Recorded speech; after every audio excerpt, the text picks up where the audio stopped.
गुणिया गुण ले प्रभ मिले, क्यों तिन मिलो प्यार। तिन ही जैसी थी रहा, जप जप हृदय मुरार। अवगुणी भरपूर है, गुण भी वसह नाल। बिन सतगुर गुण ना जापनी, जिचर शब्द न करे विचार। अवगुणी भरपूर है, गुण भी वसह नाल। बिन सतगुर गुण ना जापनी, जिचर शब्द न करे विचार। वाहिगुरु जी का खालसा, वाहिगुरु जी की फतेह। सतगुरु गरीब नवाज पातशाह दीन दुनिया दे मालक श्री गुरु ग्रंथ साहिब जी की हजूरी अंदर पहुँचे सत्कारयोग सन्मानयोग साध संगत जीओ, आप जी भागशाली हो जो कि इस तरह के समय विच समा कढ़ के उदम करके हजूर के चरणों विच पहुँचे हो। अज दे विचार विच जो दखणी ओंकार बाणी विच 44 नंबर श्लोक है, इस पावन पवित्र शब्द विच सतगुरु गुरु नानक साहब पातशाह जी एक ऐसे शख्स की अंदरली विचारधारा कह रहे हैं जिसनों अकाल पुरख वाहिगुरू ने बख्शिश करके एक उच्ची नज़र बख्शी है, उच्ची दृष्टि बख्शिश की, जिसने इस जगत की असलीयत नूं जान लिया है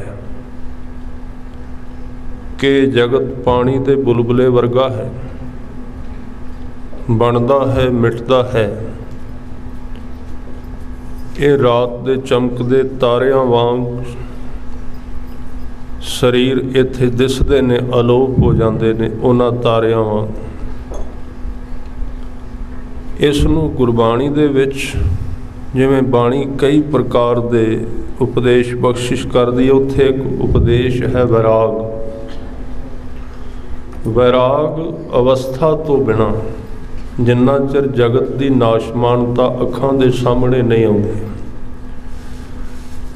उतना चिर आदमी इस जगत दे विच फसे हुए मन नूं बाहर कढण वास्ते तैयार नहीं होवेगा। सतगुरु गुरु ग्रंथ साहिब पातशाह जी का एक बहुत बड़ा विज्ञान है। गुरु ग्रंथ साहिब पातशाह जी विच बाणी विच दो चीज़ां विशेष तौर पर आईयां ने जिन्हां ते जोर दिता गया है। तुसीं कोई भी अंग कढ़ के पढ़ो,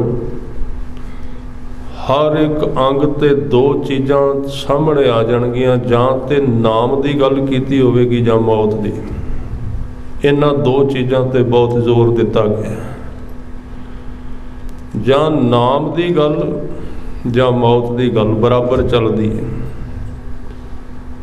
क्योंकि सच्चाई तो है नाम भी मौत है।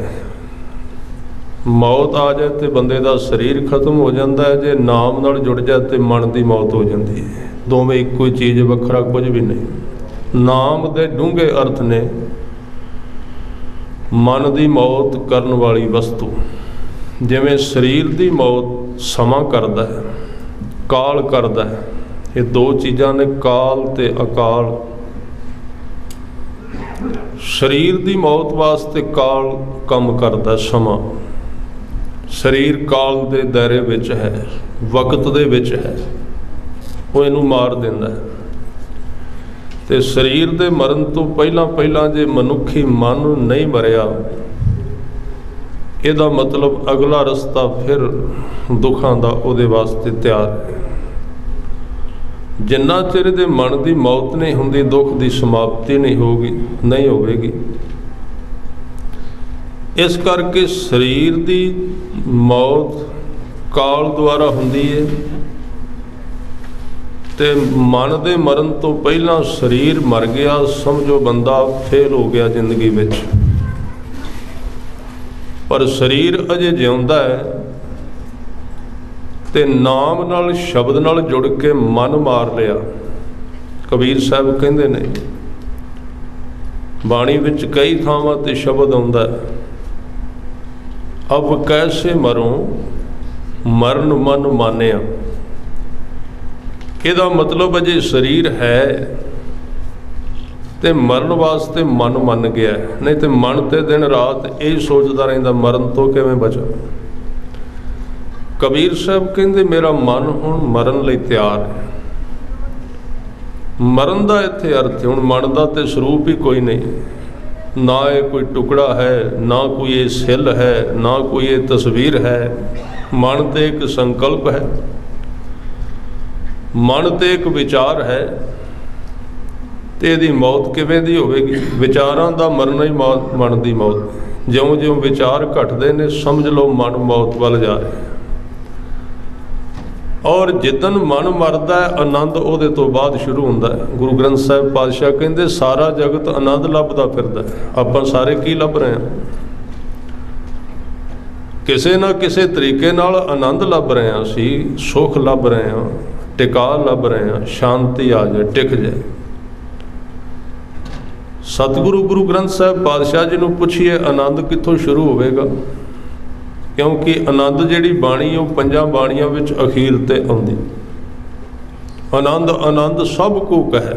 गुरु अमरदास जी कहंदे इस जगत दे सारे ही लोग आनंद वास्ते तरस रहे ने, खोज कर रहे ने उसदी कित्थों मिलेगा। वखरी गल है, टिकाणे वखरे वखरे आनंद दे खोजण दे। कोई इस नूं जपजी साहिब विचों लभ रहा, इस आनंद नूं, इस सुख नूं। कोई इस सुख नूं शराब की बोतल विचों लभ रहा। दोवें लभ रहे ने सुख आनंद, पर खोजण दा थां वखरा है। कोई इस नूं खाण पीण दे 36 प्रकार के रसना के स्वादां विचों लभ रहा है इस आनंद नूं। कोई शरीर की सजावट विचों लभ रहा है, कोई सुंदरता विचों लभ रहा है, कोई कन्नां दे संगीत सुन सुन के आनंद की खोज कर रहा है, कोई अखां दे दृश्य वेख वेख के, तस्वीरां वेख वेख के आनंद लभ रहा है। सारियां दी खोज इक्को ही है, किसी दी खोज वखरी नहीं। बस फर्क इक्को पै गया, बहुते भटक गए ने, थोड़े जिहा सीधे राह तो खोज रहे। जिथे है ही नहीं आनंद उत्थों मिलेगा किवें? कबीर साहब कहंदे जे तू साफ पानी लेना है ना, साफ पानी विच इशनान करना है, तो समुंदर लभ तू पिंड दियां गंदियां नालियां विच इशनान की करेगा? उहदे नालों ते पहले ही चंगा सी। किसी बंदे ने गर्मी लग गई, पानी लभदा फिरदा है ते सोचिया दूर की जाना है, पिंड दी नाली सी गली, सीवरेज विच नहाउण लग पिया, दुगनी मैल लग गई। गुरु ग्रंथ साहिब विच बचन आउंदा है कि छपड़ी विच नहाउण नाल मैल उतरन दी बजाय होर लगदी है, उदों पहला चंगा सी। कबीर साहब कहंदे ने कबीर पोखर पोखर ढूंढते भलो न कह कोई। इहदे तो पहली पंक्ति कबीर समुंद ना छोड़िए जो अत खारो होए। समुंदर दा अर्थ है गुरु का शब्द। कहंदे जे तू नहाउणा ही है, जे तू सुख लभना ही है, तो उत्थों लभ जिथे गुरु का शब्द है। गुरु के शब्द विचों सुख लभ, लभना है तो उस समुंदर विचों लभ, नहाउणा है तो समुंदर विच नहा। बशर्ते के कह दिता जो अत खारो होए, भावें वो कौड़ा भी लगे, समुंदर का पानी खारा हुंदा है, नमकीन हुंदी उहदे विच, नमक हुंदा उहदे विच। जिथे तुसीं बैठे हो इत्थे थोड़ा जिहा कौड़ा है, बहुत कुछ। जिथे तुसीं आउंदे हो रोज़ इस स्थान ते मिठा भी है, पर शुरू शुरू विच कौड़ा लगदा है। तुसीं क्लब विच किते जाओ होर ਜਾਂਦਿਆਂ ਸਾਰ ਲੋਕ ਨੱਚਦੇ ਗਾਉਂਦੇ ਹੱਸਦੇ ਟੱਪਦੇ ਨਜ਼ਰ ਆਉਂਦੇ ਨੇ। ਬਾਹਰੋਂ ਲੱਗਦਾ ਵੀ ਖੁਸ਼ੀ ਬਹੁਤ, ਪਰ ਉੱਥੇ ਜਾਂਦਿਆਂ ਖੁਸ਼ੀ ਹੁੰਦੀ ਹੈ, ਆਉਣ ਲੱਗਿਆਂ ਸੋਗ ਵਾਪਸੀ ਤੇ। ਉਹ ਫਿਰ ਸੋਗ ਉਹਦੀ ਜ਼ਿੰਦਗੀ ਵਿੱਚ ਜੜ੍ਹਾਂ ਬਿਠਾਉਣਾ ਸ਼ੁਰੂ ਕਰ ਦਿੰਦਾ ਹੈ। ਅੱਜ ਤੇ ਮਨੋਵਿਗਿਆਨਕ ਵੀ ਕਹਿੰਦੇ ਨੇ ਕਿ ਖੁਸ਼ੀ ਦੇ ਵਕਤ ਤੁਸੀਂ ਜਿੰਨਾ ਜ਼ਿਆਦਾ ਖੁਸ਼ ਹੁੰਦੇ ਹੋ, ਗਮੀ ਦੇ ਵਕਤ ਓਨਾ ਜ਼ਿਆਦਾ ਗਮ ਵਿੱਚ ਜਾਣ ਲਈ ਤਿਆਰ ਰਹੋ। ਇਹ ਮਨ ਦਾ ਬੈਲੈਂਸ ਹੈ। ਜਦੋਂ ਖੁਸ਼ੀ ਆਉਂਦੀ ਹੈ ਤੇ ਸਦੀਆਂ ਪਹਿਲਾਂ ਕਬੀਰ ਜੀ ਨੇ ਕਹਿ ਦਿੱਤਾ ਸੀ ਕਿ ਜਦੋਂ ਹਰਖ ਆਵੇ ਉਦੋਂ ਬਹੁਤਾ ਖੁਸ਼ ਨਾ ਹੋਵੀਂ। ਬਸ ਇੱਕੋ ਹੀ ਸ਼ਬਦ ਕਿਹਾ, ਜਦੋਂ ਖੁਸ਼ੀ ਆਵੇ ਬਹੁਤਾ ਹੰਕਾਰੀ ਨਾ ਹੋਵੀਂ, ਕਿਉਂਕਿ ਜਿੰਨੀ ਪਰਸੈਂਟੇਜ ਵਿੱਚ ਤੂੰ ਖੁਸ਼ੀ ਵਿੱਚ ਖੁਸ਼ ਹੋ ਜਾਏਗਾ, ਆਊਟ ਚਲਾ ਜਾਏਗਾ। ਪਾਗਲ ਹੋ ਜਾਂਦੇ ਨੇ ਲੋਕ ਖੁਸ਼ੀ ਵਿੱਚ। ਥੋੜ੍ਹੀ ਜਿਹੀ ਚੋਣ ਜਿੱਤੀ ਗਈ, ਪਿੰਡ ਦੀ ਸਰਪੰਚੀ ਮੈਂਬਰੀ, ਸਾਰੀ ਰਾਤ ਢੋਲ ਵਜਾਉਂਦੇ ਰਹੇ, ਨੱਚਦੇ ਰਹੇ। ਤਾਂ ਜਿੰਨੀ ਪ੍ਰਾਪਤੀ ਦੀ ਖੁਸ਼ੀ ਹੈ ਉਹਨੇ ਖੁਸ਼ਣਾ ਤੇ ਹੈ ਹੀ ਹੈ। ਇੱਥੇ ਕਿਸੇ ਕੋਲ ਕੀ ਬਚਿਆ? ਤਵਾਰੀਖ ਇਹ ਖੇਡ ਹੈ। ਆ ਜਗਤ ਵਿੱਚ ਜੋ ਆ ਰਿਹਾ ਜੋ ਜਾ ਰਿਹਾ, ਇਹ ਇੱਕ ਚੱਕਰ ਘੁੰਮ ਰਿਹਾ ਹੈ, ਚੱਕਰ ਦੀ ਤਰ੍ਹਾਂ ਹੈ, ਚੱਲਦਾ ਜਾਂਦਾ ਚੌਵਾਂ ਪਾਸੇ, ਨਿਕਲਦਾ ਜਾਂਦਾ ਹੱਥਾਂ ਵਿੱਚੋਂ, ਫਿਰ ਆ ਜਾਂਦਾ। ਤੁਸੀਂ ਵੇਖਿਆ ਹੋਣਾ ਡਾਈਨਿੰਗ ਟੇਬਲ ਤੇ ਜਿੱਥੇ ਹੁਣ ਪ੍ਰਸ਼ਾਦਾ ਛਕਣ ਵਾਲਿਆਂ ਨੇ ਕਈ ਟੇਬਲ ਇਸ ਤਰ੍ਹਾਂ ਦਾ ਲਾਇਆ, ਉਹ ਘੁੰਮੀ ਜਾਂਦਾ ਚੌਵਾਂ ਪਾਸੇ, ਬਦਲਦੀਆਂ ਜਾਂਦੀਆਂ ਚੀਜ਼ਾਂ ਜਿਹੜੀਆਂ ਅੱਗੇ ਖਾਣੀ, ਘੁੰਮਦਾ ਗੋਲ। ਇੱਥੇ ਸਾਰਾ ਕੁਝ ਘੁੰਮੀ ਜਾਂਦਾ ਸਾਡੇ ਹੱਥਾਂ ਵਿੱਚੋਂ। ਜਿਹਨੇ ਇਹਨੂੰ ਸਮਝ ਲਿਆ ਉਹ ਬਚ ਗਿਆ, ਜਿਹੜਾ ਇਹਦੇ ਨਾਲ ਘੁੰਮਦੇ ਤੇ ਚੰਬੜ ਗਿਆ ਉਹਦਾ ਨੁਕਸਾਨ ਹੋ ਗਿਆ। ਸਤਿਗੁਰੂ ਨੇ ਕਿਹਾ ਚੱਕੀ ਵਰਗਾ ਸੰਸਾਰ, ਤੂੰ ਇਹਨੂੰ ਵੇਖਣ ਦੀ ਕੋਸ਼ਿਸ਼ ਕਰ, ਇਹਦੇ ਨਾਲ ਜੁੜੀ ਨਾ। ਜਿੰਨੀ ਕੁ ਤੇਰੀ ਜ਼ਰੂਰਤ ਇਹਦੇ ਵਿੱਚੋਂ ਚੁੱਕ ਲੈ ਪਦਾਰਥ ਦੀ, ਓਨਾ ਕੁ ਵਰਤ ਲੈ, ਕੋਲ ਨਾ ਰੱਖੀ, ਜੇਬ ਵਿੱਚ ਨਾ ਪਾਈ। ਛੋਟੀ ਜਿਹੀ ਘਟਨਾ ਮੇਰੇ ਸਾਹਮਣੇ, ਗੁਰੂ ਨਾਨਕ ਦੇਵ ਜੀ ਜਾ ਰਹੇ ਸਨ, ਭਾਈ ਮਰਦਾਨਾ ਜੀ ਨੇ ਭੁੱਖ ਦੀ ਸ਼ਿਕਾਇਤ ਕੀਤੀ। ਸਤਿਗੁਰੂ ਖਲੋ ਗਏ, ਸਾਹਮਣੇ ਇਸ਼ਾਰਾ ਕੀਤਾ, ਇੱਕ ਛੋਟਾ ਜਿਹਾ ਰੁੱਖ ਸੀ, ਛੋਟੇ ਛੋਟੇ ਨਵੇਂ ਤਰ੍ਹਾਂ ਦੇ ਫਲ ਲੱਗੇ ਨੇ। ਇਸ਼ਾਰਾ ਕੀਤਾ, ਹਜ਼ੂਰ ਧਿਆਨ ਵਿੱਚ ਮਗਨ ਸਨ। ਕਹਿੰਦੇ ਮਰਦਾਨਿਆਂ ਸਾਹਮਣੇ ਜਿੰਨੀ ਕੁ ਭੁੱਖ ਹੈ ਓਨੇ ਕੁ ਖਾ ਤੋੜ ਕੇ। ਭਾਈ ਮਰਦਾਨਾ ਜੀ ਗਏ, ਫਲ ਪਹਿਲੀ ਵਾਰੀ ਵੇਖੇ ਸਨ ਜ਼ਿੰਦਗੀ ਵਿੱਚ, ਕਿਉਂਕਿ ਉਹ ਫਲ ਇਸ ਧਰਤੀ ਦੇ ਨਹੀਂ ਸਨ, ਉਹ ਗੁਰੂ ਦੀ ਨਜ਼ਰ ਦੁਆਰਾ ਪੈਦਾ ਕੀਤੇ ਗਏ ਸਨ। ਜਦੋਂ ਭਾਈ ਮਰਦਾਨਾ ਜੀ ਨੇ ਉਹਦੇ ਵਿੱਚੋਂ ਫਲ ਤੋੜੇ, ਇੱਕ ਖਾਧਾ, ਦੋ, ਇੰਨੇ ਸਵਾਦ ਕਦੀ ਵੇਖੇ ਨਹੀਂ। ਹੈਰਾਨ ਹੋ ਗਏ, ਮਨ ਦੇ ਵਿੱਚ ਲੋਭ ਪੈਦਾ ਹੋ ਗਿਆ।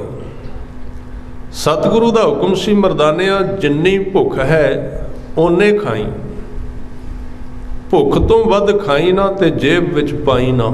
ਦੋ ਗੱਲਾਂ ਕੀਤੀਆਂ। ਤੇ ਸਤਿਗੁਰੂ ਇੱਧਰ ਥੋੜ੍ਹਾ ਜਿਹਾ ਰੁਕ ਗਏ, ਸਫ਼ਰ ਵਿੱਚ ਇੱਧਰ ਟਹਿਲਣ ਲੱਗ ਪਏ, ਸੈਰ ਕਰਨ ਲੱਗ ਪਏ ਦੂਸਰੇ ਪਾਸੇ। ਤੇ ਭਾਈ ਮਰਦਾਨਾ ਜੀ ਅੱਖ ਬਚਾ ਕੇ ਪਿੱਛੇ ਵੇਖਦੇ ਨੇ ਵੀ ਬਾਬਾ ਨਾਨਕ ਵੇਖਦੇ ਨਹੀਂ ਪਏ। ਫਲ ਬੜੇ ਸਵਾਦ ਨੇ, ਚਾਰ ਜੇਬ ਵਿੱਚ ਹੀ ਪਾ ਲਈ,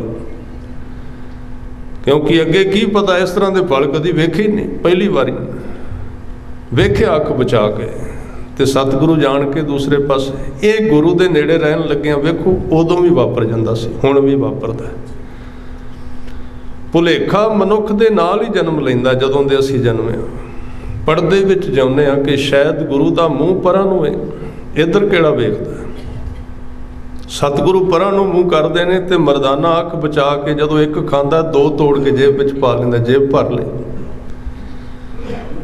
ਜੇਬ ਭਰ ਕੇ ਖਾ ਪੀ ਕੇ ਹੱਥ ਮਾਰ ਕੇ ਤੇ ਜੇਬ ਨੂੰ ਥੋੜ੍ਹਾ ਜਿਹਾ ਟੇਢਾ ਜਿਹਾ ਕਰਕੇ ਭਾਈ ਮਰਦਾਨਾ ਜੀ ਆ ਗਏ। ਸਤਿਗੁਰੂ ਵੇਖ ਕੇ ਥੋੜ੍ਹਾ ਥੋੜ੍ਹਾ ਹੱਸਦੇ ਨੇ, ਤੁਰਦੇ ਹੋਰ ਤਰ੍ਹਾਂ ਦੇ ਨੇ, ਕਿਉਂਕਿ ਜਦੋਂ ਬੰਦਾ ਕਿਤੇ ਇਸ ਤਰ੍ਹਾਂ ਦਾ ਕੰਮ ਕਰਦਾ, ਉਹਦੇ ਸਰੀਰ ਦੇ ਸਾਰੇ ਸਿਗਨਲ ਤਬਦੀਲ ਹੋ ਜਾਂਦੇ ਨੇ।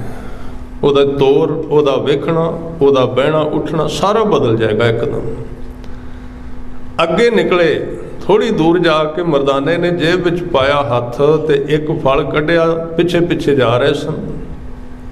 ਬਸ ਅਜੇ ਪਹਿਲਾ ਮੂੰਹ ਵਿੱਚ ਪਾਇਆ ਨਹੀਂ ਸੀ, ਇੰਨਾ ਜ਼ਹਿਰ ਕੌੜਾ ਨਿਕਲਿਆ ਤੇ ਖਾਂਦਿਆਂ ਸਾਰ ਜ਼ਮੀਨ ਤੇ ਤੜਫਣ ਲੱਗ ਪਏ। ਸਤਿਗੁਰੂ ਨੇ ਪਿੱਛੇ ਮੁੜ ਕੇ ਵੇਖਿਆ, ਮਰਦਾਨੇ ਤੜਫਦਾ, ਪੁੱਛਿਆ ਕੀ ਗੱਲ, ਬੇਨਤੀ ਕੀਤੀ, ਜੇਬ ਸਾਰੀ ਖੋਲ ਕੇ ਅੱਗੇ ਰੱਖ ਦਿੱਤੀ। ਮਹਾਰਾਜ ਗਲਤੀ ਕਰ ਲਈ। ਸਾਡੇ ਨਾਲੋਂ ਸਿਆਣਾ ਸੀ ਸਿੱਖ, ਦੁੱਖ ਆਇਆ ਤੇ ਪਹਿਲੇ ਦਿਨ ਹੀ ਜੇਬ ਸਾਹਮਣੇ ਰੱਖ ਦਿੱਤੀ ਗਲਤੀ ਵਾਲੀ। ਅਸੀਂ ਅਰਦਾਸਾਂ ਤੇ ਰੋਜ਼ ਕਰਨੇ ਆ, ਪਰ ਜੇਬ ਥੱਲੜੇ ਪਾਸੇ ਲਵਾਈ ਹੋਈ ਹੈ, ਉੱਥੇ ਲੁਕਾ ਕੇ ਬੜਾ ਕੁਝ ਰੱਖਿਆ, ਜਿਹਦੇ ਕਰਕੇ ਸਭ ਕੁਝ ਹੁੰਦਾ ਹੈ। ਖਿਆਲ ਰੱਖਣਾ। ਅਰਦਾਸ ਅਸੀਂ ਕਰਨੇ ਆ, ਪਰ ਜੇਬ ਅਸੀਂ ਖੋਲ੍ਹਣ ਨੂੰ ਤਿਆਰ ਨਹੀਂ। ਕਿਤੇ ਡੂੰਘੇ ਥਾਂ ਤੇ ਜੇਬ ਭਰੀ ਹੋਈ ਹੈ ਉਸ ਚੀਜ਼ ਦੀ ਜਿਹਨੂੰ ਗੁਰੂ ਨੇ ਨਿਸ਼ੇਧ ਕੀਤਾ ਹੈ, ਜਿਹਨੂੰ ਰੋਕਿਆ ਹੈ। ਸੱਚਾਈ ਇਹ ਹੈ, ਜੇਬ ਅੱਜ ਕੱਢ ਲਈਏ, ਸਾਲ ਨੂੰ ਕੱਢ ਲਈਏ ਕਿ 10 ਸਾਲਾਂ ਨੂੰ, ਜਿੰਨਾ ਚਿਰ ਜੇਬ ਨਾ ਖੋਲੀ ਗੁਰੂ ਦੇ ਅੱਗੇ, ਇਹ ਖਤਮ ਨਹੀਂ ਹੋਣਾ ਕੁਝ, ਇਸੇ ਤਰ੍ਹਾਂ ਹੀ ਰਹਿਣਾ। ਇਹ ਤੇ ਆਰਜੀ ਤੌਰ ਤੇ ਸਾਨੂੰ ਲੱਗਦਾ ਗੁਰੂ ਕਿਰਪਾ ਕਰੇ ਸਾਡੀ ਜੇਬ ਵਿੱਚੋਂ ਉਹ ਚੀਜ਼ਾਂ ਕੱਢ ਲਵੇ। ਇਹ ਅਰਦਾਸ ਕਰਨੀ ਚਾਹੀਦੀ। ਇਹ ਅਰਦਾਸ ਵੀ ਕਰੀਏ ਕਿ ਦੁੱਖ ਹਟੇ,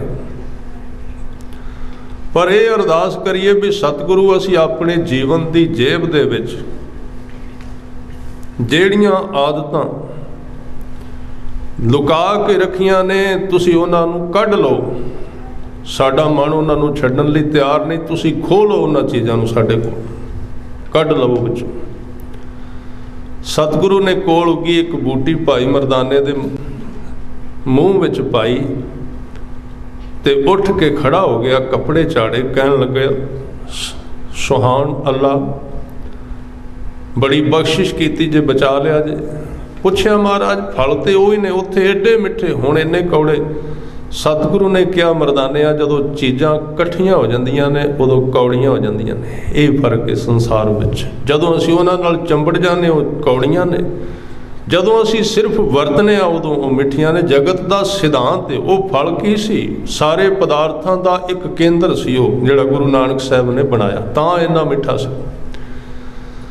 ਇਸ ਜਗਤ ਦੇ ਜਿੰਨੇ ਫਲ ਸਨ ਪਦਾਰਥ, ਉਹਨਾਂ ਦਾ ਕੇਂਦਰ ਸੀ ਉਹ, ਉਹਨਾਂ ਦਾ ਇੱਕ ਮਜਬੂਨ ਸੀ, ਤਾਂ ਸੀ ਇੰਨਾ ਮਿੱਠਾ। ਭਾਈ ਮਰਦਾਨੇ ਨੇ ਪੁੱਛਿਆ ਮਹਾਰਾਜ ਮਿੱਠਾ ਬੜਾ ਸੀ, ਫਲ ਕਾਹਦਾ ਸੀ? ਸਤਿਗੁਰੂ ਨੇ ਕਿਹਾ ਮਰਦਾਨਿਆ, ਇਸ ਬ੍ਰਹਿਮੰਡ ਵਿੱਚ ਜਿੰਨੇ ਪਦਾਰਥ ਨੇ ਸਾਰਿਆਂ ਦਾ ਇੱਕ ਇੱਕ ਕਿਣਕਾ ਉਹਦੇ ਵਿੱਚ ਸੀ, ਜਿਹੜਾ ਤੈਨੂੰ ਖਵਾਇਆ ਹੈ। ਇੰਨਾ ਮਿੱਠਾ ਤਾਂ ਸੀ, ਮੈਂ ਇਜਾਜ਼ਤ ਦਿੱਤੀ, ਖਾ ਲੈ, ਕੋਈ ਗੱਲ ਨਹੀਂ। ਗੁਰੂ ਕਿੱਥੇ ਰੋਕਦਾ? ਸਤਿਗੁਰੂ ਨਹੀਂ ਰੋਕਦੇ। ਕਿਉਂ ਰੋਕਣਗੇ? ਰੋਕਦੇ ਉਦੋਂ ਨੇ ਜਦੋਂ ਅਸੀਂ ਇਕੱਠਾ ਕਰਨੇ ਆ, ਜਦੋਂ ਉਹਦੇ ਨਾਲ ਚੰਬੜ ਜਾਂਦੇ ਆ, ਜਦੋਂ ਧਨ ਵੱਡਾ ਹੋ ਜਾਂਦਾ, ਧਰਮ ਛੋਟਾ ਰਹਿ ਜਾਂਦਾ, ਉਦੋਂ ਰੋਕਦੇ ਨੇ, ਉਸ ਤੋਂ ਪਹਿਲਾਂ ਨਹੀਂ। ਇਹ ਕੌੜਾ ਹੋ ਗਿਆ। ਇਹ ਕੁਝ ਚੀਜ਼ਾਂ ਐਸੀਆਂ ਨੇ ਜਗਤ ਵਿੱਚ। ਸਾਧ ਸੰਗਤ ਜਿਹੜਾ ਵਾਹਿਗੁਰੂ ਸ਼ਬਦ ਬਖਸ਼ਿਸ਼ ਕੀਤਾ ਸਤਿਗੁਰਾਂ ਨੇ, ਮੇਰੇ ਸਾਹਮਣੇ ਆ ਗਈ ਗੱਲ, ਗੁਰਮੁਖ ਬੜੀ ਵਾਰੀ ਕਹਿੰਦੇ ਨੇ, ਜਿਹੜਾ ਸਾਨੂੰ ਨਾਮ ਦੀ ਦਾਤ ਦਿੱਤੀ ਵਾਹਿਗੁਰੂ ਸ਼ਬਦ, ਸਿਆਣਿਆਂ ਦਾ ਤਜਰਬਾ ਹੈ, ਇਸ ਜਗਤ ਦੀ ਸਾਰੀ ਤਰ੍ਹਾਂ ਦੀਆਂ ਜਿੰਨੀਆਂ ਸ਼ਕਤੀਆਂ ਨੇ, ਇਸ ਬ੍ਰਹਿਮੰਡ ਵਿੱਚ ਜਿੰਨੇ ਤੱਤ ਨੇ, ਸਾਰਿਆਂ ਦਾ ਇੱਕ ਇੱਕ ਕਿਣਕਾ ਕਰਕੇ ਇਹ ਸ਼ਬਦ ਬਣਿਆ ਵਾਹਿਗੁਰੂ। ਇੰਨਾ ਪਾਵਰਫੁਲ ਹੈ, ਇੰਨਾ ਸ਼ਕਤੀਸ਼ਾਲੀ। ਜਿੰਨੀਆਂ ਤਾਕਤਾਂ ਨੇ ਇਸ ਬ੍ਰਹਿਮੰਡ ਦੀਆਂ, ਇਹ ਬੀਜ ਇੰਨਾ ਵੱਡਾ ਹੈ। ਔਰ ਮੈਂ ਵੀ ਬੇਨਤੀ ਕਰਦਿਆਂ, ਜਿਹੜਾ ਬੀਜ ਮਹਿੰਗਾ ਹੋਵੇ ਨਾ, ਉਹਨੂੰ ਧਰਤੀ ਬਹੁਤ ਮਹਿੰਗੀ ਚਾਹੀਦੀ ਹੈ। ਇਹ ਖਿਆਲ ਰੱਖਣਾ ਜ਼ਰੂਰ। ਬੀਜ ਬਹੁਤ ਵੱਡਾ ਹੈ, ਵਾਹਿਗੁਰੂ ਸ਼ਬਦ ਸਭ ਤੋਂ ਪਾਵਰਫੁਲ, ਇੱਕ ਨੰਬਰ, ਇਹਦੇ ਨਾਲ ਦਾ ਹੋਰ ਸ਼ਬਦ ਨਹੀਂ ਹੈ। ਬਹੁਤ ਮਹਿੰਗਾ ਬੀਜ ਹੈ, ਬਹੁਤ ਕਠਿਨ ਹੈ ਪ੍ਰਾਪਤ ਕਰਨਾ ਇਸ ਨੂੰ। ਸਿੱਟਾ ਹੈ ਕਿਸੇ ਚੀਜ਼ ਦਾ, ਇਹ ਸਾਧਨਾ ਦਾ ਰਿਜ਼ਲਟ ਹੈ, ਇਹ ਜੜ ਨਹੀਂ ਹੈ। ਖਿਆਲ ਰੱਖਣਾ, ਇਹ ਕਿਸੇ ਚੀਜ਼ ਦਾ ਫਲ ਹੈ, ਇਹ ਕਿਸੇ ਜੀਵਨ ਦੇ ਵਿੱਚੋਂ ਫੁੱਲ ਬਣ ਕੇ ਉੱਗੀ ਹੋਈ ਵਸਤੂ ਹੈ। ਔਰ ਮੈਂ ਬੇਨਤੀ ਕਰਦਿਆਂ, ਜਿੰਨਾ ਇਹ ਕੀਮਤੀ ਹੈ ਸ਼ਬਦ, ਓਨੀ ਹੀ ਉਹ ਧਰਤੀ ਕੀਮਤੀ ਚਾਹੀਦੀ ਹੈ ਜਿਹਦੇ ਵਿੱਚ ਇਹਨੂੰ ਬੀਜਿਆ ਜਾਣਾ। ਵੈਸੇ ਉੱਗੇਗਾ ਨਹੀਂ, ਧਿਆਨ ਵਿੱਚ ਰੱਖ ਲੈਣਾ। ਧਰਤੀ ਬਹੁਤ ਕੀਮਤੀ ਚਾਹੀਦੀ ਹੈ, ਮਨ ਬਹੁਤ ਕੀਮਤੀ ਚਾਹੀਦਾ ਹੈ, ਹਿਰਦਾ ਬਹੁਤ ਕੀਮਤੀ ਚਾਹੀਦਾ ਹੈ। ਸਤਿਗੁਰੂ ਨੇ ਤਾਂ ਹੀ ਕਿਹਾ ਹੈ, ਅਮਲ ਕਰ ਧਰਤੀ ਬੀਜ ਸ਼ਬਦੋ ਕਰ। ਅਮਲ ਦੀ ਧਰਤੀ ਬਣਾ। ਵੇਖ, ਕਿਉਂਕਿ ਕਲਰ ਦੇ ਵਿੱਚ ਹਾਈਬ੍ਰਿਡ, ਜਿੰਨਾ ਮਰਜ਼ੀ ਤੂੰ ਮਹਿੰਗਾ ਬੀਜ ਬੀਜ ਲੈ, ਖਿਆਲ ਰੱਖੀ ਕਲਰ ਵਿੱਚ ਉੱਗੇਗਾ ਨਹੀਂ। ਉਹਦੇ ਵਿੱਚ ਤੱਤ ਵੀ ਬਦਲਣਾ ਜਿਹਦੇ ਵਿੱਚ ਤੂੰ ਬੀਜਣਾ ਹੈ। ਵਿਚਾਰਾਂ ਤੇ ਤੂੰ ਬਦਲਦਾ ਨਹੀਂ। ਵਿਚਾਰ ਕੀ ਹੈ? ਵਿਚਾਰ ਹੈ ਜੀਵਨ ਨੂੰ ਪਲਟੇ ਦੇਣੇ। ਉਹਦੇ ਝੂਠ ਨੂੰ ਕੱਢਣ ਦਾ ਯਤਨ ਕਰਨਾ ਪਿੱਛੋਂ। ਵਿਚਾਰ ਉਹ ਚੀਜ਼ ਹੈ, ਖਿਆਲ ਰੱਖਣਾ। ਵਿਚਾਰ ਕੀ ਹੈ? ਗੁਰੂ ਕੇ ਸ਼ਬਦ ਦੀ ਵਿਚਾਰ ਹੈ ਵਿੱਚੋਂ ਚੁਣਨਾ, ਵਿੱਚੋਂ ਕੱਢਣਾ ਉਹਨਾਂ ਚੀਜ਼ਾਂ ਨੂੰ ਜਿਹੜੀਆਂ ਨੁਕਸਾਨਦੇਹ ਨੇ ਬੀਜ ਦੇ ਵਿੱਚੋਂ। ਨਹੀਂ ਤੇ ਤੁਸੀਂ ਕਈ ਵਾਰੀ ਵੇਖਿਆ ਹੋਣਾ, ਜਿਹੜੀ ਫਸਲ ਬੀਜਦੇ ਆ ਜੇ ਉਹਦੇ ਵਿੱਚ ਪੰਜਾਬ ਵਿੱਚ ਇਹਨੂੰ ਕਹਿੰਦੇ ਨੇ ਗੁੱਲੀ ਡੰਡਾ, ਆਮ ਤੌਰ 'ਤੇ ਅੱਜ ਤੱਕ ਨਹੀਂ ਖਤਮ ਹੋਇਆ। ਬੜੀਆਂ ਦਵਾਈਆਂ ਵਰਤੀਆਂ ਗਈਆਂ ਨੇ, ਪਤਾ ਕਿੱਥੋਂ ਆਇਆ? ਪੰਜਾਬ ਦੀ ਧਰਤੀ ਤੇ ਕਣਕ ਵਿੱਚੋਂ ਅੱਜ ਤੱਕ ਨਹੀਂ ਖਤਮ ਹੋ ਸਕਿਆ। ਉਹ ਕਿੱਥੋਂ ਆਇਆ? ਜ਼ਮੀਨ ਵਿੱਚੋਂ ਨਹੀਂ ਉੱਗਿਆ। ਉਹ ਬਾਹਰਲੇ ਦੇਸ਼ਾਂ ਨੇ ਜਿਹੜਾ ਸਾਨੂੰ ਬੀਜ ਭੇਜਿਆ ਸੀ ਉਹਦੇ ਵਿੱਚ ਰਲਾ ਕੇ ਭੇਜਿਆ ਸੀ ਉਹਨਾਂ ਨੇ। ਬੜੀ ਪੁਰਾਣੀ ਗੱਲ ਹੈ, ਤਾਂ ਕਿ ਉੱਥੋਂ ਦੀ ਉਪਜ ਜਿਹੜੀ ਹੈ ਉਹ ਸਹੀ ਨਾ ਹੋ ਸਕੇ। ਧਿਆਨ ਦਿਓ। ਆਪਾਂ ਵੈਸੇ ਕਹਿ ਦਿੰਦੇ ਹਾਂ ਦੇਸ਼ ਬੜੇ ਇਮਾਨਦਾਰ ਨੇ, ਬਹੁਤ ਇਮਾਨਦਾਰ ਨਹੀਂ, ਕੁਝ ਵੀ ਇਮਾਨਦਾਰੀ ਨਹੀਂ ਹੈ। ਤੁਸੀਂ ਹੈਰਾਨ ਹੋਵੋਗੇ ਹਿੰਦੁਸਤਾਨ ਵਿੱਚ ਜਿਹੜੀਆਂ 50% ਬਿਮਾਰੀਆਂ ਅੱਜ ਨੇ ਉਹ ਇੱਧਰੋਂ ਭੇਜੀਆਂ ਗਈਆਂ ਨੇ, ਇੱਧਰੋਂ ਕਲੀਆਂ ਗਈਆਂ। ਭਾਵੇਂ ਕਿਹੜੇ ਤਰੀਕੇ, ਭਾਵੇਂ ਕਿਸੇ ਫਸਲ ਦੇ ਬੀਜ ਦੇ ਵਿੱਚ, ਭਾਵੇਂ DDT ਦਵਾਈ ਦੇ ਵਿੱਚ ਪਾ ਕੇ, ਭਾਵੇਂ ਕਾਹਦੇ ਵਿੱਚ। ਜਦੋਂ ਮੈਨੂੰ ਪਤਾ ਇਸ ਚੀਜ਼ ਦੇ ਵਿੱਚ ਜ਼ਹਿਰ ਹੈ, ਮੈਂ ਇੱਕ ਆਦਮੀ ਨੂੰ ਵੇਚ ਰਿਹਾ, ਉਹਦੇ ਅਰਥ ਕੀ ਨਿਕਲਦੇ ਨੇ। ਜਦੋਂ ਮੈਂ ਸਿੱਧ ਕਰ ਲਿਆ ਮੇਰੇ ਵੀ ਆਹ ਚੀਜ਼ ਜ਼ਹਿਰ ਹੈ ਸਾਹਮਣੇ ਪਈ ਹੋਈ, ਦੂਜੇ ਦੇਸ਼ ਨੂੰ ਕਿਉਂ ਵੇਚੇ ਜਾ ਰਿਹਾ? ਉੱਥੋਂ ਦੇ ਲੋਕਾਂ ਨੂੰ ਕਮਜ਼ੋਰ ਕਰਨ ਵਾਸਤੇ, ਮਾਰਨ ਵਾਸਤੇ। ਜਦੋਂ ਬੀਜ ਦੇ ਵਿੱਚ ਰਲੇਵਾਂ ਹੋ ਜਾਏ ਉਹਨੂੰ ਚੁਣਨਾ ਪੈਂਦਾ ਹੈ। ਜੇ ਬੀਜ ਅਸ਼ੁੱਧ ਹੈ, ਵਿਚਾਰ ਦਾ ਮਤਲਬ ਹੈ ਧਰਤੀ ਨੂੰ ਸ਼ੁੱਧ ਕਰਨਾ, ਕਲਰ ਨੂੰ ਠੀਕ ਕਰਨਾ, ਪਹਿਲਾਂ ਉਹਨੂੰ ਸੋਧਣਾ ਤੇ ਫਿਰ ਬੀਜਣਾ। ਇਹ ਜਿਹੜਾ ਨਾਮ ਹੈ ਬੜਾ ਕੀਮਤੀ। ਇਸ ਕਰਕੇ ਸੱਚੇ ਪਾਤਸ਼ਾਹ ਨੇ ਸਿੱਖ ਨੂੰ ਨਾਲ ਨਿਤਨੇਮ ਦਿੱਤਾ। ਜਿੱਥੇ ਨਾਮ ਦੀ ਦਾਤ ਦਿੱਤੀ ਨਾ, ਨਿਤਨੇਮ ਕੀ ਹੈ? ਧਰਤੀ ਨੂੰ ਤਿਆਰ ਕਰਨ ਵਾਲੀ ਚੀਜ਼। ਵਿਚਾਰ ਕੀ ਹੈ? ਗੁਰਬਾਣੀ ਦੀ। ਗੁਰਬਾਣੀ ਦੀ ਵਿਚਾਰ ਹੈ ਸਾਡੇ ਵਿੱਚੋਂ ਉਹਨਾਂ ਚੀਜ਼ਾਂ ਨੂੰ ਪੁੱਟਦੀ ਏ ਜਿਹੜੀਆਂ ਬੀਜੇ ਹੋਏ ਬੀਜ ਨੂੰ ਖਾ ਜਾਂਦੀਆਂ ਨੇ। ਜੇ ਸਾਡੇ ਵਿੱਚ ਕਬਾੜ ਹੈ ਨਾ, ਨਦੀਨ ਹੈ, ਉਹਨੂੰ ਪੱਟਦੀ ਵਿਚਾਰ, ਵਿੱਚੋਂ ਕੱਢਦੀ ਏ ਤੇ ਫਿਰ ਵਿੱਚ ਨਾਮ ਜਿਹੜਾ ਸ਼ੁੱਧ ਹੋ ਕੇ ਉੱਗਦਾ ਹੈ। ਇਸ ਕਰਕੇ ਅਮਲ ਕਰ ਧਰਤੀ, ਬੀਜ ਸ਼ਬਦੋ ਕਰ, ਸੱਚ ਕੀ ਆਬ ਨਿਤ ਦੇ ਪਾਣੀ। ਸੱਚ ਦਾ ਪਾਣੀ ਪਾ ਇਹਦੇ ਵਿੱਚ, ਹੋਏ ਕਿਰਸਾਨ ਈਮਾਨ ਜਮਾਏ ਲੈ, ਇਮਾਨਦਾਰੀ ਜਮਾ ਇਹਦੇ ਵਿੱਚ। ਭਿਸਤ ਦੋਜਕ ਮੂੜੇ ਏਵ ਜਾਣੀ। ਇਹ ਇੱਕ ਮੁਸਲਮਾਨ ਨੂੰ ਗੁਰੂ ਨਾਨਕ ਦੇਵ ਜੀ ਉਪਦੇਸ਼ ਦੇ ਰਹੇ ਨੇ। ਇਸ ਤਰ੍ਹਾਂ ਤੈਨੂੰ ਭਿਸਤ ਦਾ ਅਰਥ ਹੈ ਜੰਨਤ, ਸਵਰਗ ਤੇ ਦੋਜਕ ਦਾ ਪਤਾ ਲੱਗੇਗਾ ਵੀ ਉਹ ਕਿੱਥੇ ਹੈ, ਤੇਰੇ ਜੀਵਨ ਦੇ ਵਿੱਚ ਹੀ। ਫਿਰ ਕਹਿੰਦੇ ਮਤ ਜਾਣ ਸਹਿ ਗੱਲੀ ਪਾਇਆ। ਇਹ ਨਾ ਸਮਝੀ ਕਿ ਉਸ ਪਰਮਾਤਮਾ ਨੂੰ ਕੇਵਲ ਗੱਲੀ ਬਾਤੀ ਪ੍ਰਾਪਤ ਕਰ ਲਈਦਾ। ਹਜੂਰ ਕਹਿੰਦੇ ਮਾਣ ਕਹਿ ਮਾਤੈ ਰੂਪ ਕੀ ਸ਼ੋਭਾ, ਇਤ ਵਿਧੀ ਜਨਮ ਗਵਾਇਆ। ਮਾਣ ਦੇ ਵਿੱਚ ਤੂੰ ਰੰਗਿਆ ਹੋਇਆ, ਰੂਪ ਦੀ ਸ਼ੋਭਾ ਭਾਲਦਾ ਫਿਰਨਾ, ਇਸ ਤਰ੍ਹਾਂ ਤੂੰ ਆਪਣਾ ਜਨਮ ਗਵਾ ਲਿਆ। ਹਜੂਰ ਕਹਿੰਦੇ ਤੀਹੀ ਕਰ ਰੱਖੇ ਪੰਜ ਕਰ ਸਾਥੀ। ਉਹ 30 ਰੋਜ਼ੇ ਰੱਖਦੇ ਨੇ ਤੇ 5 ਵਕਤ ਦੀ ਨਮਾਜ਼ ਪੜ੍ਹਦੇ ਨੇ। ਕਹਿੰਦੇ 30 ਰੋਜ਼ੇ ਰੱਖੇ, 5 ਨਮਾਜ਼ਾਂ ਪੜ੍ਹੀਆਂ। ਕਿਸੇ ਨੇ ਵਰਤ ਰੱਖ ਲੈ, ਕਿਸੇ ਨੇ ਲੰਗਰ ਲਾ ਲੈ, ਗੱਲ ਤਾਂ ਇੱਕੋ ਹੀ ਸਾਧ ਸੰਗਤ। ਕਿਸੇ ਨੇ 5 ਨਮਾਜ਼ਾਂ ਪੜ੍ਹੀਆਂ, ਕਿਸੇ ਨੇ 5 ਬਾਣੀਆਂ ਪੜ੍ਹਨੀਆਂ। ਠੀਕ ਹੈ, ਸਿੱਖ ਦਾ ਮਨ ਬਾਣੀ ਵਾਸਤੇ ਸ਼ਰਧਾ ਵਿੱਚ ਰਹਿੰਦਾ, ਪਰ ਸਤਿਗੁਰੂ ਕਹਿੰਦੇ ਉਸ ਬਾਣੀ ਦੇ ਨਾਲ, ਉਸ ਨਾਮ ਦੇ ਨਾਲ ਤੂੰ ਅੰਦਰੋਂ ਵੇਖ, ਉਹਨੂੰ ਕੱਢ ਵਿੱਚੋਂ। ਤੇ ਹਜੂਰ ਕਹਿੰਦੇ 30 ਕਰ ਰੱਖੇ 5 ਕਰ ਸਾਥੀ, 9 ਸ਼ੈਤਾਨ ਮਤ ਕੱਟ ਜਾਈ। ਜੇ ਤੂੰ ਇਸ ਗੁਰੂ ਦੇ ਉਪਦੇਸ਼ ਨੂੰ ਧਾਰਿਆ ਨਾ ਤੇ ਸ਼ੈਤਾਨੀਅਤ ਤੇਰੇ ਵਿੱਚੋਂ ਖਤਮ ਨਹੀਂ ਹੋਵੇਗੀ। ਹਜੂਰ ਕਹਿੰਦੇ ਨਾਨਕ ਆਖੈ ਰਾਹੇ ਪੈ ਚੱਲਣਾ, ਮਾਲ ਧਨ ਕਿਤ ਕੂ ਸੰਜਿਆਹੀ। ਬੇਨਤੀ ਸਾਂਝੀ ਕਰ ਰਿਹਾ ਸੀ। ਇਸ ਜਗਤ ਵਿੱਚ ਵਿਸ਼ਾ ਬਹੁਤ ਲੰਬਾ, ਮੈਂ ਕਹਿ ਨਹੀਂ ਸਕਾਂਗਾ, ਸ਼ਬਦ ਰਹੇਗਾ। ਜਿੱਥੋਂ ਆਪਾਂ ਅੱਗੇ ਚਲੇ ਗਏ ਸੀ, ਗੁਰੂ ਗ੍ਰੰਥ ਸਾਹਿਬ ਜੀ ਦੀ ਬਾਣੀ ਵਿੱਚ 2 ਚੀਜ਼ਾਂ ਲਗਾਤਾਰ ਆਈਆਂ ਨੇ, ਇੱਕ ਨਾਮ ਤੇ ਇੱਕ ਮੌਤ। ਨਾਮ ਦੇ ਦੂਜੇ ਅਰਥ ਨੇ ਮੌਤ, ਕਿਉਂਕਿ ਨਾਮ ਬੰਦੇ ਦੇ ਮਨ ਦੀ ਮੌਤ ਕਰਦਾ ਹੈ। ਜਿਉਂ-ਜਿਉਂ ਮਨ ਮਰਦਾ ਹੈ, ਤੇ ਮੈਂ ਗੱਲ ਕਰ ਰਿਹਾ ਸੀ ਅਸੀਂ ਸਾਰੇ ਆਨੰਦ ਦੀ ਖੋਜ ਕਰ ਰਹੇ ਹਾਂ। ਮੈਂ ਵਿਸ਼ੇ ਨੂੰ ਸਮੇਟ ਕੇ ਸ਼ਬਦ ਵੱਲ ਆਉਣ ਦਾ ਯਤਨ ਕਰਾਂ। गुरु ग्रंथ साहिब पातशाह जी नूं पुछिए आनंद कित्थों मिलेगा। गुरु अमरदास कहंदे सारे लोग आनंद की खोज करते हैं, पर मैं दसना आनंद कित्थों मिलेगा। कबीर साहब ने इहनूं छोटे शब्दां विच दस दिता, आनंद कदों होवेगा। कबीर साहब कहंदे कबीर जां दिन हौं मुआ पाछे भया आनंद। बस उदण आनंद शुरू होना जिदण मन ने मरना है, उहदे तो पहला जिन्ना चिर माणे आनंद नहीं है।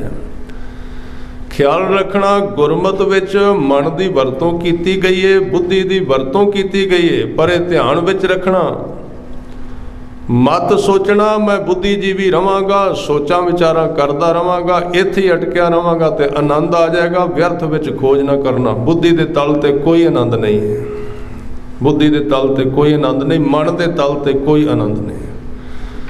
जदों इस तरह दी विचारां करीदियां ने, जिहड़े लोग असी गलत भटका दिते ना सुना सुना के, ज्ञान इकट्ठा करो जी, गल्लां इकट्ठियां करो, पंडा बन्नो सिर दे, वो फिर विचारे पुछदे ने भी जे बुद्धि ही छड्ड दित्ती तो विचार किवें करांगे।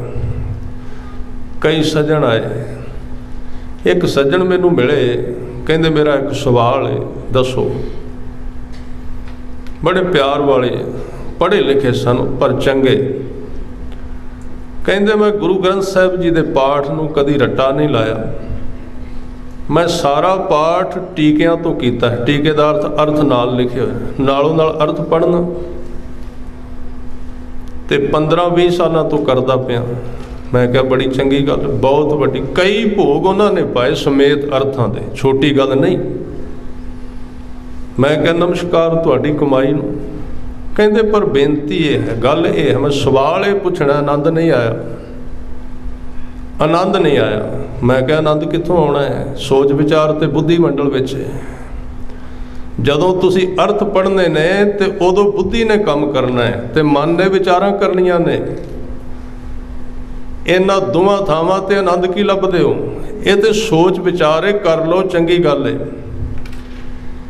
ये एक रस्ते दी पौड़ी दा डंडा है आनंद दे, इस डंडे ते पैर रख के उतां चढ़ो, विचार करो ते विचार तो पार जाओ, अर्थ सीखो ते अर्थां तो पार जाओ। जिथे तुसी खलो के बैठे हो इत्थे तपश तो बिना इत्थे होर कुछ भी नहीं है। बुद्धि कित्थे आनंद, बुद्धि विच आनंद हुंदा, बुद्धि दी तकड़ी विच आनंद कित्थे कित्थे लभोगे। तां गलत थां ते तुसी खोज करदे रहे, उत्थे लभो जिथे आनंद है। जिथे सतगुरु ने क्या कबीर जां दिन हौं मुआ, जिस दिन मन भी मर गया तो बुद्धि बंद हो गई। बस विचारां आपां तां सुननियां ने। गुरमत विचार कादे वास्ते, मैं बेनती करा याद रखण वास्ते नहीं। मैं तो बेनती करया करना, कथा नूं याद रखण दी कोई लोड़ नहीं। जिथे तुहाडा मन एकागर हुंदा, कथा सुननी छड्ड दिओ, शब्द में चले जाओ, ध्यान में चले जाओ, कोई लोड़ नहीं इस नूं याद रखण दी। यादा रख रख के तो असीं बहुत कुछ कीता ही है। ये कादे वास्ते है, क्यों है विचार। जदों किसी ने रात नूं आराम करना होवे ना, कोई ना कोई साधन लभदा, मैं लाइट बंद कर दियां। गुरमत विचार सिर्फ इस वास्ते कि विचारां कर करके जदों असीं सुणदियां बुद्धि जिवें लाइट बंद करनी होवे ना, बड़ी तेज चमकदी होवे ते लाइट बंद होवे, कहंदे शांति जी आ गई अखां नूं। जे लाइट बंद करनी होवे ते स्विच नूं बंद करना पैंदा है, पर जे बुद्धि बंद करनी होवे ते इहदा होर कोई स्विच नहीं, इहनूं प्रभावित करना पैंदा किसी गल तो, ये तां बंद हुंदी। बुद्धि बंद करन दा होर कोई तरीका नहीं। इहदा स्विच है जदों ये हैरान हुंदी है ना किसी चीज़ नूं, प्रभावित हुंदी है, इहदा वो स्विच दबिया जांदा बंद होण दा। ते जदों आपां विचार सुणदे सुणदे प्रभाव थले आ जाने ना किसी गल दे, एकदम बुद्धि बंद हो जाती है, अवाक हो जाता मन। उहनूं विस्माद कहंदे।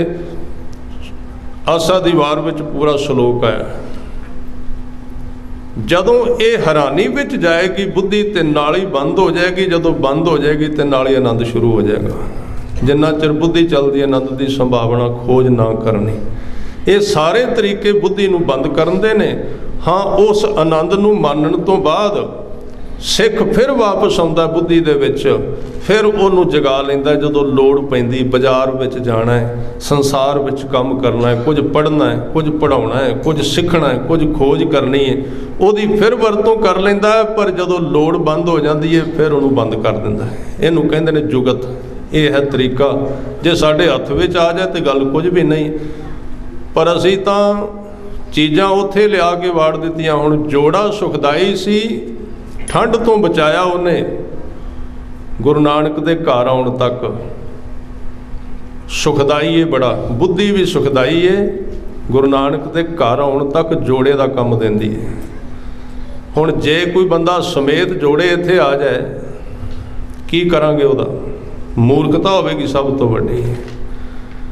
बुद्धि गुरु दे दर तक लैके आउंदी है, घर विच नहीं प्रवान। ख्याल रखना, जदों घर विच बड़े तो बुद्धि जोड़े खाने विच जमा करा दे, वो नहीं चलेगी संसार वाली। इत्थे गुरु कोलों नवीं लैनी पऊ। तां ही कहा सी मत दीजा मेरे ठाकुर। ये अरदास करिए गुरु चरना दे विच, ऐसी मत दीजै मेरे ठाकुर, ऐसी मत दीजै मेरे ठाकुर, ऐसी मत दीजै मेरे ठाकुर, ऐसी मत दीजै मेरे ठाकुर, ऐसी मत दीजै मेरे ठाकुर, ऐसी मत दीजै मेरे ठाकुर,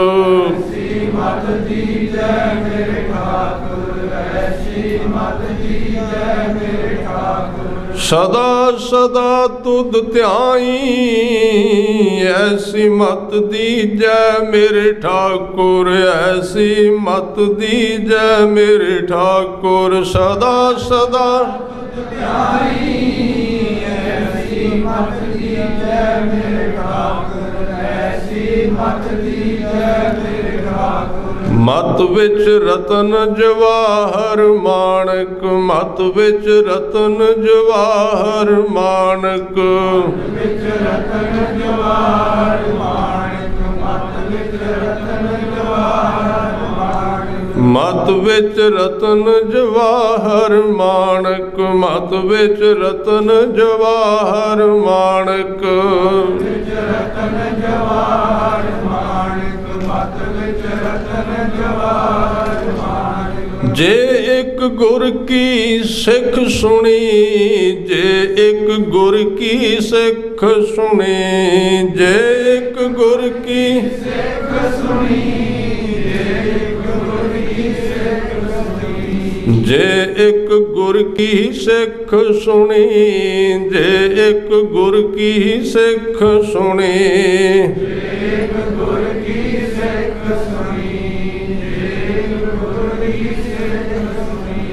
सबना जियां का एक दाता, सबना जियां का एक दाता, सबना जियां का एक दाता, सबना जियां का एक दाता, सबना जियां का एक दाता, सबना जियां का एक दाता, सबना जियां का एक दाता, सबना जियां का एक दाता। सो मैं बिसर न जाई, सबना जियां का एक दाता, सबना जियां का एक दाता। सो मैं बिसर न जाई, सबना जियां का एक दाता, सबना जियां का एक दाता।